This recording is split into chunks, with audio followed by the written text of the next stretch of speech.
Jake Murphy pushed his mop bucket down the pristine corridors of the Galactic Military Academy, whistling an old Earth tune that nobody else in the galaxy would recognize. The irony wasn't lost on him that he was cleaning floors in the most prestigious military institution in known space while wearing a janitor's uniform that had seen better decades. "Excuse me, human," snorted Commander Vextil, a 7-foot-tall reptilian with more attitude than brain cells. "You missed a spot near the trophy case." Jake looked up with the practiced expression of someone who had perfected the art of appearing harmlessly dim. "Oh, sorry sir, I'll get right on that." He shuffled over to the already spotless floor, making a show of scrubbing absolutely nothing while Vextil strutted away, tail swishing with self-importance. The thing about being invisible was that people said the most interesting things around you. Take right now, for instance. A group of Zentarian cadets were discussing their upcoming tactical simulation, completely oblivious to the fact that their cleaning staff was mentally cataloging every strategic flaw in their plan. If these kids ever faced real combat, they'd last about as long as a snowball in a plasma reactor. "The key is to establish a perimeter here," one cadet was saying, pointing to a holographic display, "and then advance in formation." Jake suppressed a snort. That formation would get them all killed in the first 30 seconds. Any competent enemy would flank them through the obvious blind spot on the eastern approach. But what did he know? He was just the janitor. Professor Kethran, a blue-skinned academic who had never seen actual combat, waddled past carrying a stack of theoretical warfare textbooks. "Murphy," he barked without looking up, "the waste receptacles in Lecture Hall 7 need emptying." "Yes sir, Professor Kethran," Jake replied with just the right amount of deference. He'd learned that acting slightly slower than he actually was kept people from asking uncomfortable questions. Amazing how a mop and bucket could make someone completely invisible to the intellectual elite of the galaxy. As he made his way to the lecture hall, Jake's practiced eye automatically noted the security weaknesses in the academy's layout. 3 blind spots in the main corridor, emergency exits that could be easily compromised. Guard rotations that followed predictable patterns. Old habits died hard, even when you were trying your best to kill them. He'd been working here for 2 years now, and it had been the most peaceful 2 years of his adult life.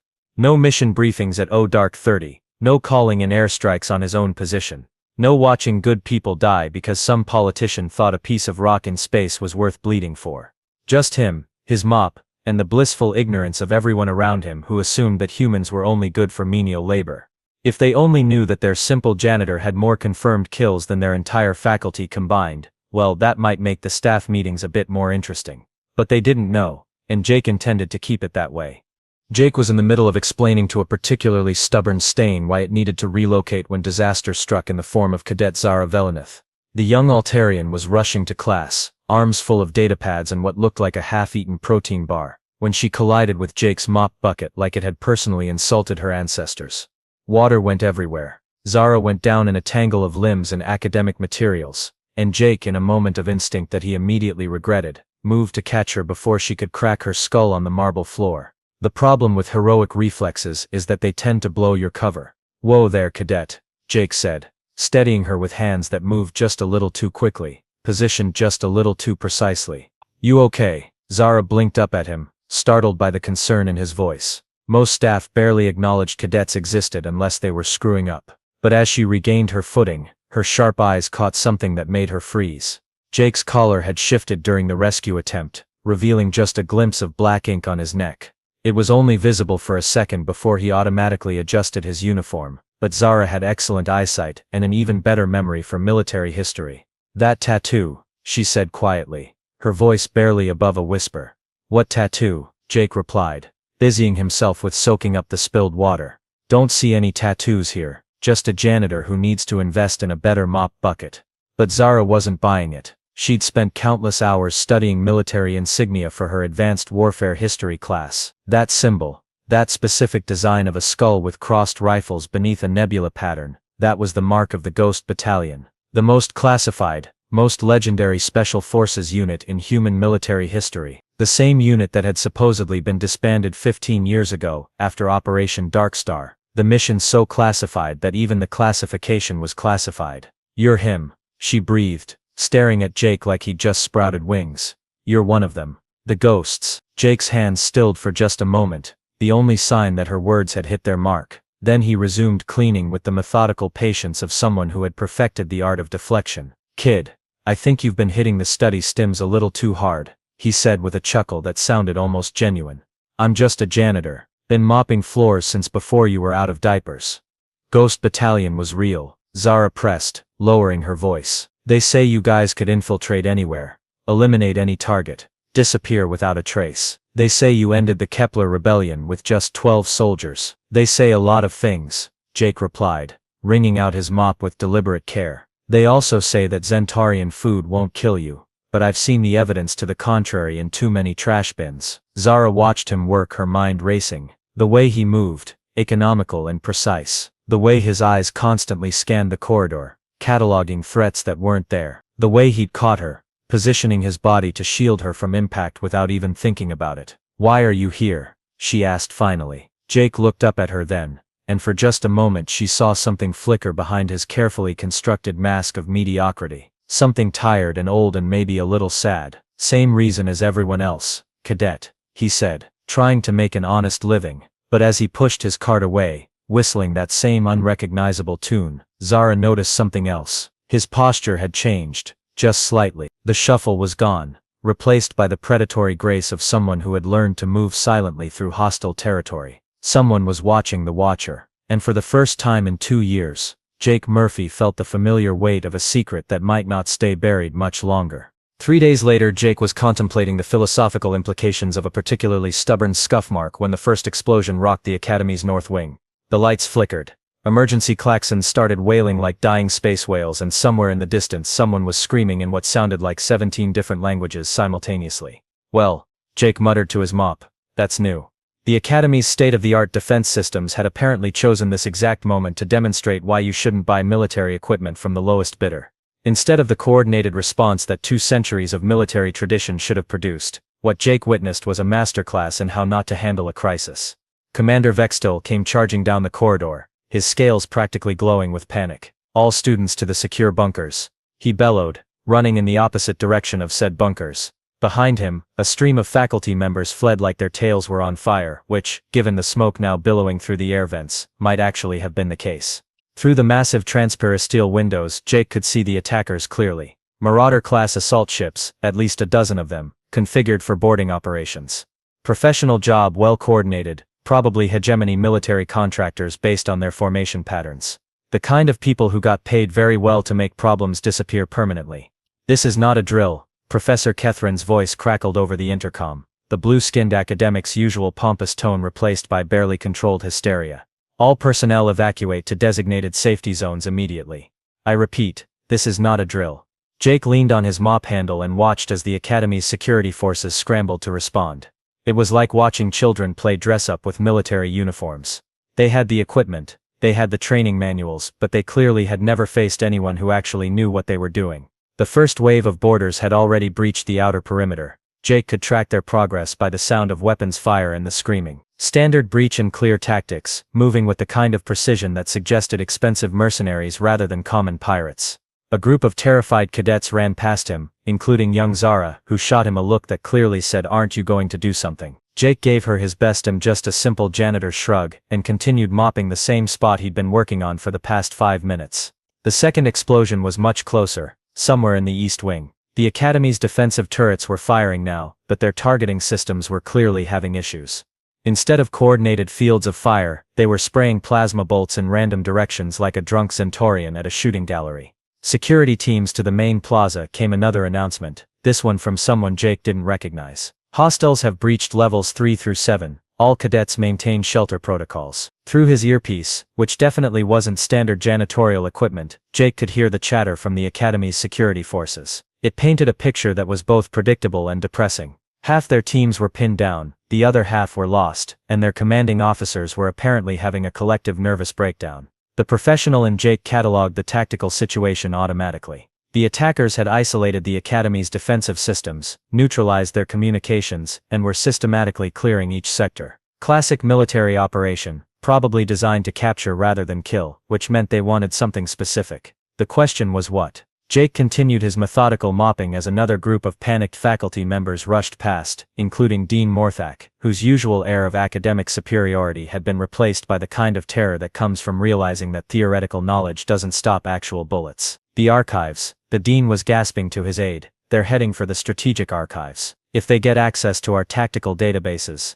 Ah, that explained it. The Galactic Military Academy housed the most comprehensive collection of military strategy and technology in known space. In the wrong hands, that information could shift the balance of power across entire sectors. The third explosion shattered the windows at the end of the corridor, showering the hallway with transparent steel fragments. Jake watched a piece slice through the air exactly where his head would have been if he hadn't unconsciously shifted position at just the right moment. Old habits really did die hard. Emergency lighting kicked in, bathing everything in an ominous red glow that made the smoke-filled corridors look like something out of a war zone, which Jake supposed they technically were now. The sound of weapons fire was getting closer. Heavy plasma rifles, military grade, the kind that could punch through standard academy armor like paper. These weren't pirates or raiders looking for quick profit. This was a military operation with serious backing and serious objectives. Jake wrung out his mop with the same deliberate care he'd shown every day for 2 years, even as the academy's world crumbled around him. Just a simple janitor, doing his simple job, while chaos reigned and people died.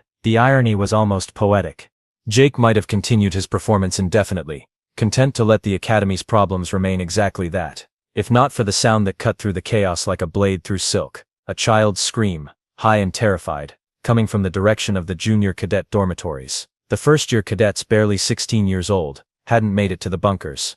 Jake's mop hit the floor with a wet slap that echoed through the smoke-filled corridor. For 2 years he'd been Jake Murphy, humble janitor, but some instincts run deeper than cover identities, and the sound of kids in danger had just awakened something that had been sleeping for a very long time.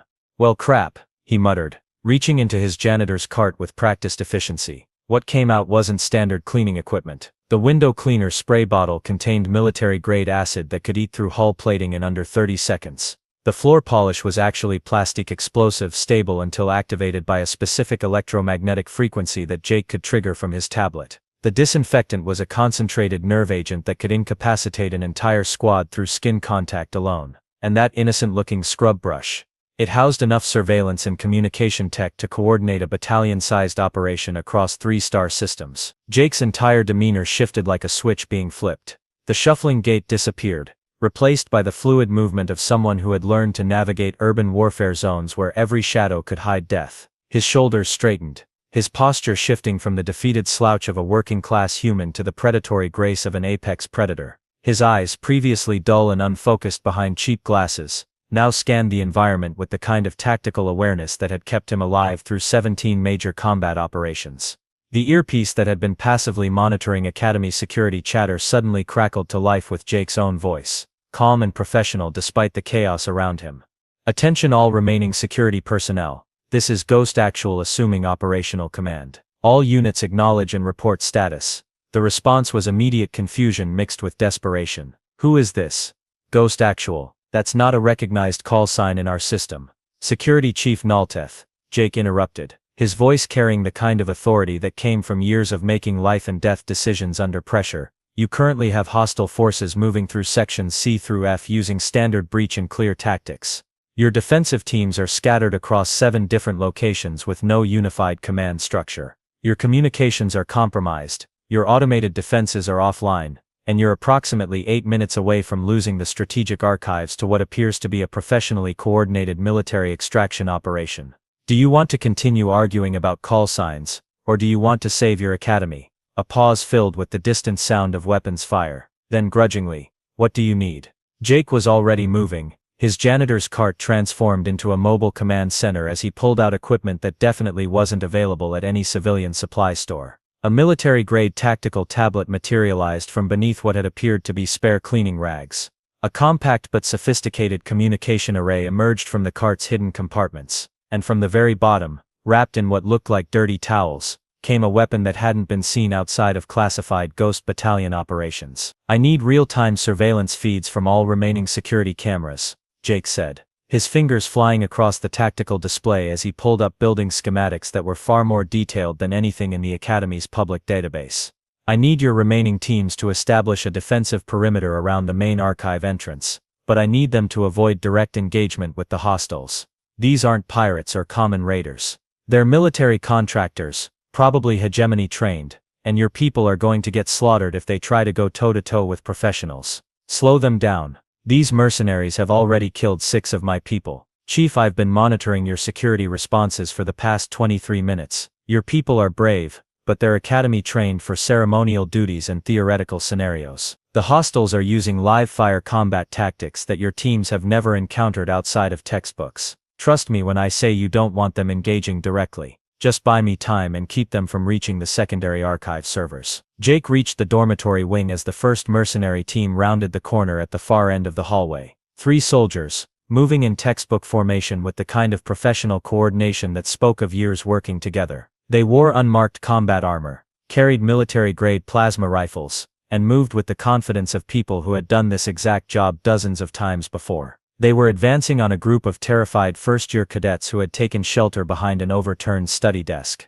The furniture might have been adequate protection against academy training weapons, but it would barely slow down military-grade plasma bolts for more than a few seconds. The mercenaries never saw him coming. Jake moved like liquid shadow, utilizing every piece of cover the corridor offered. Years of combat experience had taught him to read the micro-movements that telegraphed where trained soldiers would look when they would scan their surroundings, how their attention would focus during a methodical advance. He flowed through their blind spots like he was dancing to music only he could hear. The rear guard went down first. Jake materialized behind him with the kind of silence that had made the Ghost Battalion legendary across 17 different war zones. The soldier, a veteran who had survived operations on hostile worlds from here to the Outer Rim, never even knew he was in danger. Jake's arm locked around his throat in a blood choke that cut off circulation to the brain without crushing the windpipe. No noise. No struggle, just a professional going to sleep for the next hour or two. The second mercenary, a woman with the kind of augmented reflexes that suggested military-grade neural implants, sensed something was wrong and started to turn. She managed to rotate about 90 degrees before Jake's improvised weapon,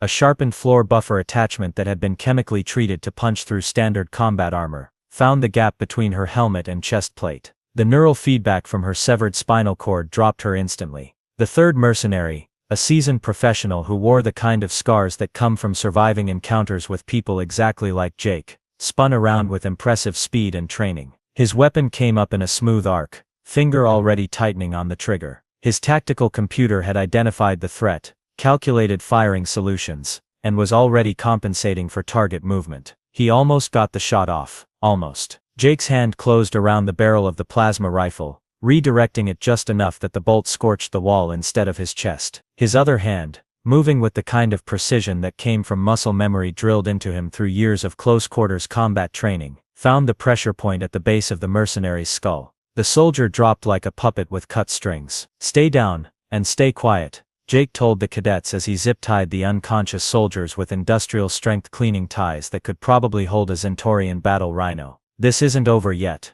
Young Zara stared at him with wide eyes that held equal parts terror and awe. "I knew it. I knew you weren't just a janitor. You're really one of them, aren't you? The Ghost Battalion. Kid, right now I need you to get these cadets to the secure bunkers through the maintenance corridors. Avoid the main hallways. Can you do that?" She nodded, but before she could move, Jake's earpiece crackled again. "Ghost Actual, we've got a major problem. Main assault team just breached the archive entrance. Our defensive line, it didn't hold. They cut through our people like they weren't even there." Jake closed his eyes for a moment, ran the tactical situation through his head with the kind of rapid analysis that had kept him alive through operations that existed only in classified files, and came to an unpleasant but inevitable conclusion. The mercenaries had achieved their primary objective. In approximately 10 minutes, they would have downloaded and copied every piece of strategic intelligence the Academy possessed. Military deployment schedules, defensive installations, fleet positions, technological specifications that could shift the balance of power across entire sectors. Then they would disappear into hyperspace before any real military response could arrive. Unless someone stopped them. "All units, fall back to secondary defensive positions," Jake ordered, his voice carrying the kind of calm authority that made people follow orders even when they didn't understand them. "Do not pursue the hostiles. I repeat, do not attempt to engage. Fall back and establish a perimeter around the civilian evacuation zones." "What are you going to do?" Zara asked, though her expression suggested she already suspected the answer. Jake looked at her, and for the first time in 2 years he smiled. It wasn't a particularly pleasant expression. It was the kind of smile that had given nightmares to enemy commanders across 3 different star clusters. "I'm going to go have a conversation with some uninvited guests about the proper etiquette for visiting educational institutions." He reached into his cart one more time and pulled out what looked like a standard maintenance tablet. A few taps on the screen, and suddenly every cleaning drone in the academy was under his direct control. 47 autonomous units,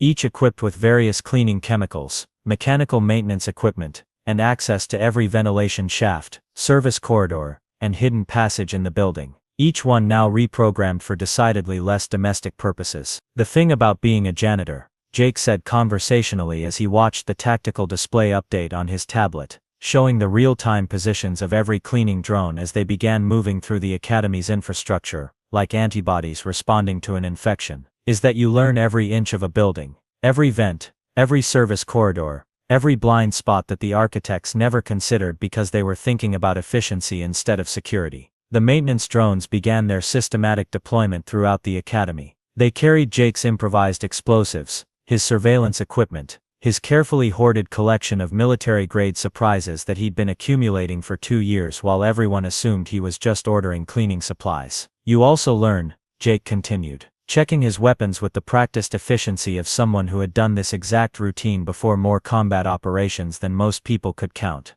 that the difference between cleaning supplies and chemical weapons is mostly a matter of concentration and delivery method. Amazing what you can accomplish with a thorough understanding of chemistry, and a complete lack of moral restraint. On his tablet, he could see the mercenary teams consolidating around the archive core. 12 soldiers, professional operators with military-grade equipment, following a solid tactical plan that had probably worked flawlessly on a dozen similar operations. They had done everything right, moved with textbook precision, eliminated resistance with clinical efficiency. They just hadn't counted on the janitor. Ghost actual to all units, Jake said into his earpiece as he began moving toward the archives, his movement now completely different from the shuffle he'd maintained for 2 years. This was the predatory stride of someone who had learned to hunt humans across hostile environments where making noise meant death. In approximately 60 seconds, you're going to hear some very interesting noises coming from the archive sector. When the shooting stops, sweep the building for any remaining hostiles, and someone might want to call the medical teams. There's going to be cleanup required. Wait, came the reply, panic evident in Security Chief Nolteth's voice. You're going in alone, against an entire assault team. That's 12 professional soldiers with military-grade equipment. Jake paused at the archive entrance, listening to the sounds of the mercenaries systematically downloading classified data that could destabilize entire governments. The door was reinforced transparisteel, designed to withstand anything short of orbital bombardment. Security protocols that would take a standard military unit hours to bypass. Jake looked at it for a moment, then pulled out his window cleaner and began spraying the lock mechanism. The military-grade acid ate through the security systems like they were made of cheap plastic. Chief, Jake said as he stepped through the dissolving doorway, alarms beginning to blare throughout the academy as the archive's breach protocols activated. I've been alone for 2 years. This is the first time in a long while that I actually know what I'm doing. The Ghost Battalion hadn't earned its reputation through superior firepower or advanced technology. They had earned it through the kind of tactical thinking that turned every environment into a weapon, every piece of equipment into a tool of war, and every mission into a masterclass in applied lethality. Jake Murphy, humble janitor, was about to remind the galaxy why his former unit had been classified above top secret. The silence that followed was the kind of profound quiet that only comes after violence has run its course. It lasted exactly 47 seconds, which Jake knew, because he'd been counting. Old habits from a life where timing meant the difference between mission success and posthumous medals. Security Chief Nalteth's voice crackled through the comm system, tentative and disbelieving. Ghost actual, status report. Jake emerged from the archive complex, methodically wiping down his hands with a cleaning cloth that was definitely not designed for removing the kind of residue he'd just accumulated. Behind him, the sounds of groaning and the occasional whimper suggested that the unconscious mercenaries were beginning to wake up to some very unpleasant realities about their current situation. 12 hostiles secured, Jake reported with the same tone he might use to describe completing a routine maintenance task. Archive breach contained. Data corruption prevented.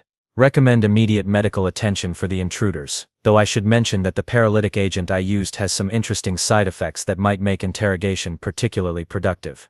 The responding silence stretched long enough that Jake wondered if his comm system had malfunctioned. Then Chief Nalteth's voice returned, several octaves higher than usual. You, all 12 of them, in under 3 minutes. 2 minutes and 38 seconds actually, Jake corrected, because precision mattered in after-action reports. Though to be fair, I had significant tactical advantages. Home field knowledge, environmental control, and the element of surprise tend to level playing fields pretty effectively. What Jake didn't mention was the systematic way he'd turned the archive complex into a three-dimensional puzzle box designed to separate, disorient, and neutralize a professional military team. The cleaning drones had done their work with mechanical precision, filling ventilation systems with aerosolized sedatives, creating false walls with rapidly expanding foam, and deploying electromagnetic pulse devices that had turned the mercenaries' advanced equipment into expensive paperweights. By the time Jake had actually entered the complex, half the assault team was already unconscious from breathing recycled air that contained just enough sleep agent to make them drowsy, and the other half was dealing with equipment failures that their training had never prepared them for. The final confrontation had been less of a battle and more of a cleanup operation. 20 minutes later, the Academy's main assembly hall had been converted into an impromptu command center where shell-shocked faculty members tried to process what had just happened to their quiet academic institution. Jake sat in a folding chair that seemed entirely too small for someone who had just single-handedly defeated a professional military assault, still wearing his janitor's uniform, which now sported several new stains that probably wouldn't come out with standard cleaning products. Dean Morthek, who had spent the entire attack hiding in a supply closet, kept staring at Jake like he expected him to vanish in a puff of smoke. "I don't understand," the dean said for the fourth time in 10 minutes. "You're the janitor. You've been cleaning our floors for 2 years. You mop the bathroom facilities."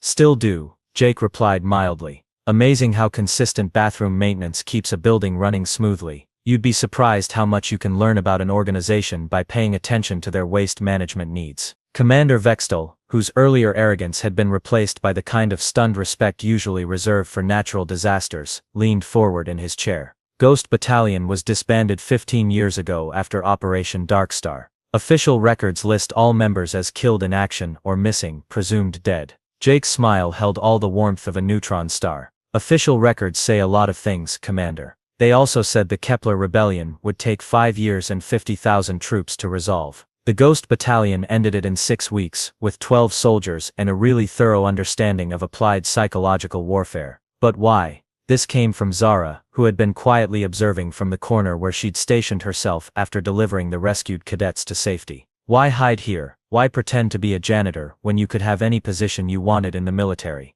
Jake was quiet for a long moment, his gaze distant in the way of someone looking at memories that existed in places most people never wanted to visit. When he spoke, his voice carried the weight of experiences that couldn't be shared in polite company. "You know what the problem is with being really good at killing people?" he asked conversationally. "Eventually, someone decides you're too good at it. Too useful, too valuable to ever let go."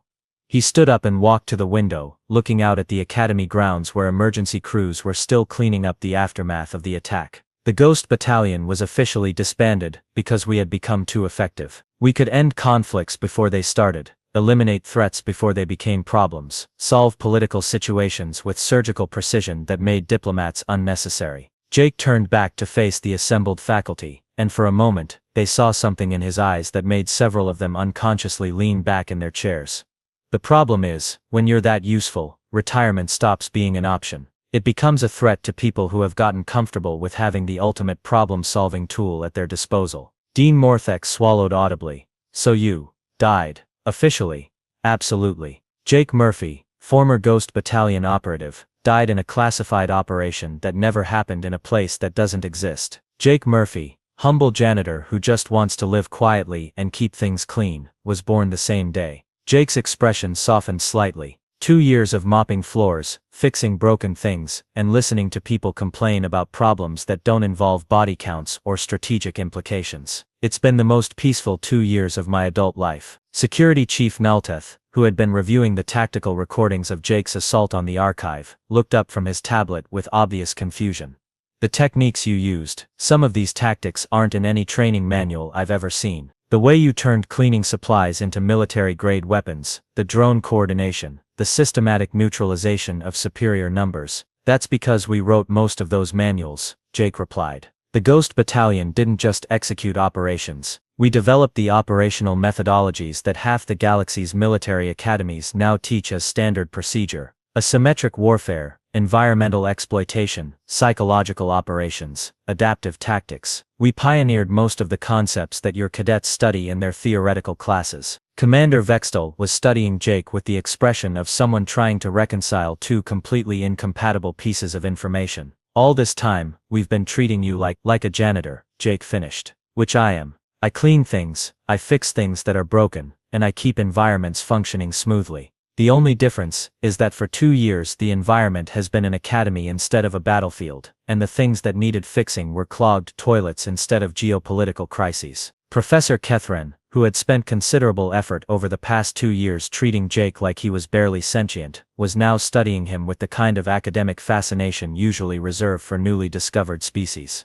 The strategic implications of your presence here. Do you realize that some of the galaxy's most promising military minds have been studying tactics that you personally developed? Jake chuckled, and the sound held genuine amusement for the first time since the attack began. Professor, some of my best work has been watching your students make the same tactical errors that got people killed 20 years ago, and not being able to say anything about it, because janitors aren't supposed to understand advanced military theory. Young Zara, who had been absorbing this conversation with the intensity of someone watching her worldview restructure itself in real time, asked the question that was clearly burning in everyone's mind.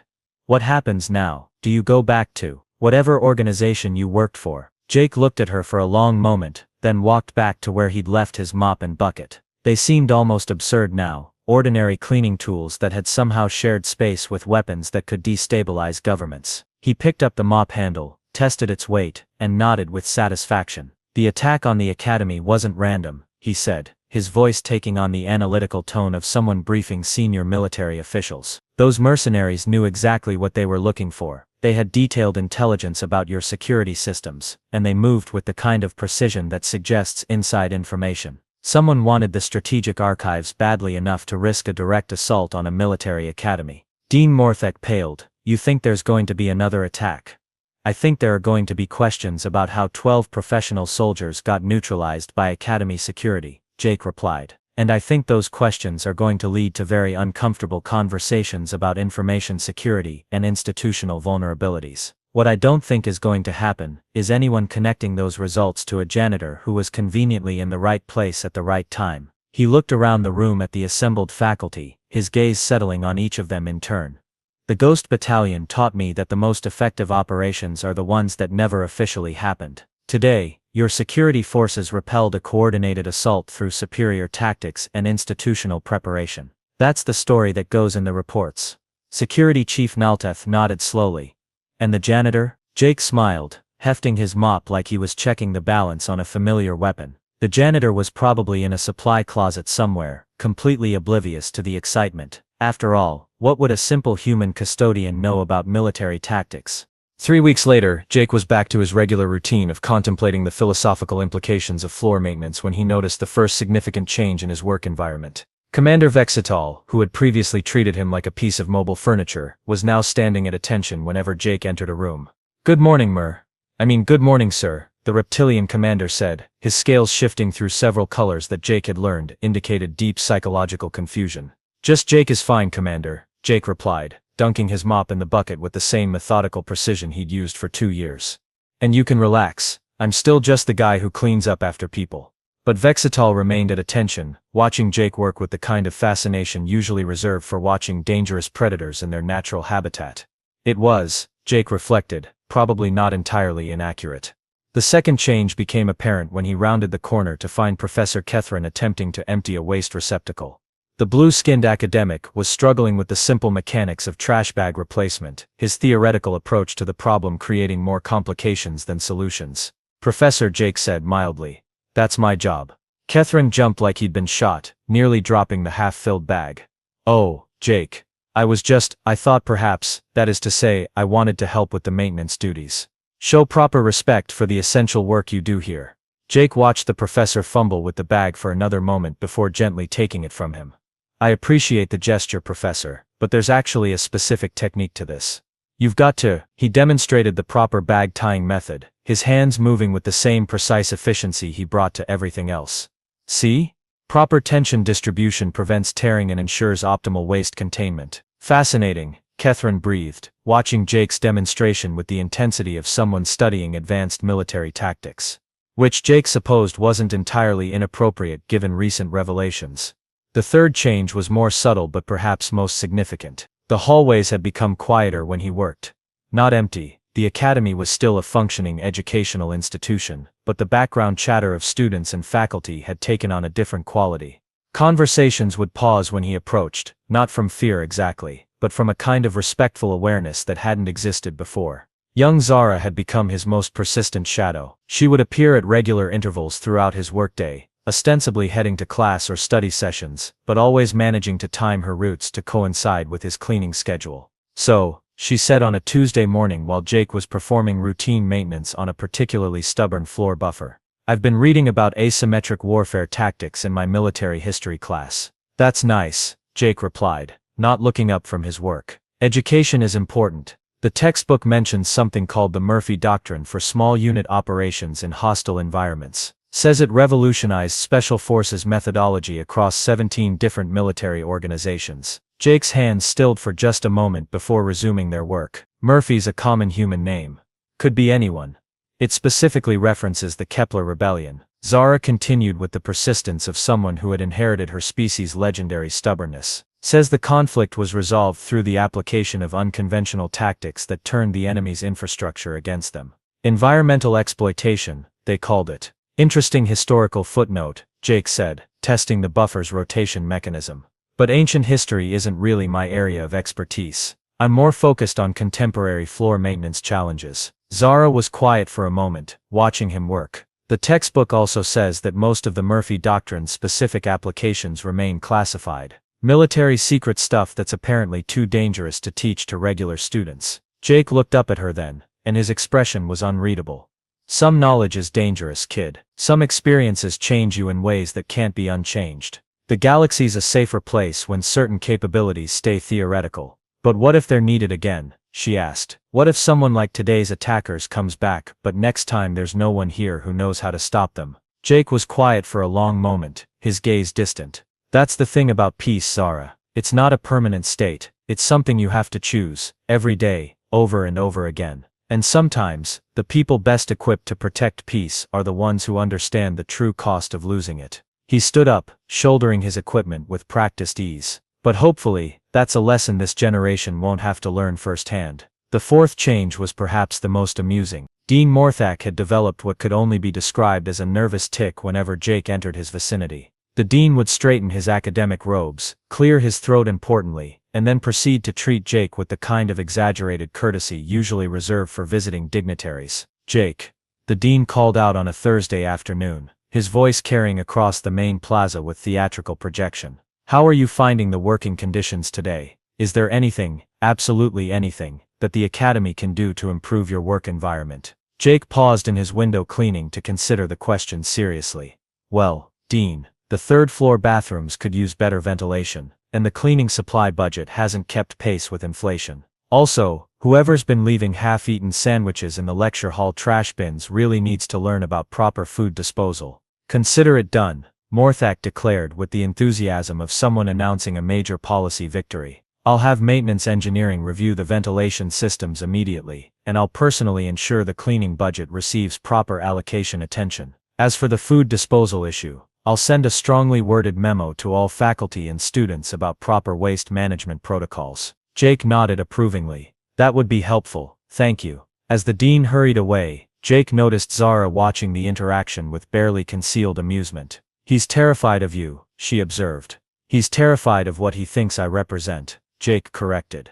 "The idea that someone with my particular skill set was walking around his academy for 2 years without him knowing about it has fundamentally shaken his confidence in institutional security." "And what do you represent?" Jake considered the question while spraying cleaning solution on a particularly stubborn smudge. "I represent the uncomfortable reality that the galaxy is a dangerous place, and sometimes the only thing standing between civilization and chaos is someone willing to get their hands dirty in ways that polite society prefers not to think about." The fifth change was the most subtle but perhaps most meaningful. The academy's entire approach to security had shifted. Not dramatically, Jake had made it clear that overt militarization would defeat the purpose of an educational institution, but systematically. Guard rotations had been optimized, surveillance coverage had been expanded, Emergency protocols had been revised by someone who clearly understood the difference between theoretical preparedness and practical crisis management. The new security procedures are interesting. Security Chief Nulteth mentioned during one of their increasingly frequent conversations. Very thorough, very professional. I might have made a few suggestions, Jake admitted. Nothing major, just some thoughts on improving response times and communication protocols. Some of these suggestions, Nulteth continued, read like they came from a military systems analyst with decades of experience in institutional security design. I've had time to observe the Academy's operations, Jake replied. Amazing what you notice when you're paying attention to how systems actually function instead of how they're supposed to function. The most significant change, however, was one that Jake had been dreading since the attack. It came in the form of a message on his personal communicator, transmitted through channels that officially didn't exist and originating from sources that would deny any knowledge of the communication if asked. The message was brief. Impressive work. We should talk. Old friends miss you. Jake stared at the message for a long time before deleting it. Then he picked up his mop and got back to work. That evening, as he was finishing his regular maintenance routine, Jake found himself in the main assembly hall where the post-attack briefing had taken place 3 weeks earlier. The room was empty now, chairs stacked neatly, floors polished to a shine that reflected the overhead lighting like a mirror. He was admiring his handiwork when Zara appeared in the doorway, backpack slung over her shoulder, obviously on her way back from a late study session. Working late again? She asked. Some jobs require attention to detail, Jake replied. You can't rush quality maintenance work. She walked into the hall, her footsteps echoing in the empty space. I've been thinking about what you said, about peace being a choice you have to make every day. It's not an easy choice, Jake said, especially when you know what the alternatives look like. But you made it, she pointed out. You chose to be a janitor instead of whatever it is that people like you become. Jake smiled, and for once it was entirely genuine. People like me don't become anything, kid. We just try to find a place where we can do some good without causing too much collateral damage. And this is that place. Jake looked around the assembly hall, thinking about 2 years of quiet routine, of problems that could be solved with cleaning supplies and basic maintenance of students who worried about exam grades instead of survival odds. Yeah, he said finally. This is that place. As Zara headed off to her dormitories, Jake finished securing his equipment for the night. Tomorrow would bring the same routine: floors to clean, problems to solve, systems to maintain. The same work he'd been doing for 2 years, performed with the same methodical precision that had once kept him alive in places where precision meant the difference between mission success and catastrophic failure. The only difference was that now, when he worked, people watched. They watched with respect, with curiosity, with the kind of awareness that comes from understanding that some jobs require more than they appear to on the surface. Jake Murphy, humble janitor, had found his peace in the simple act of keeping things clean. And if that peace occasionally required the application of skills that most janitors didn't possess, well, that was just part of the job description. After all, someone had to take out the trash.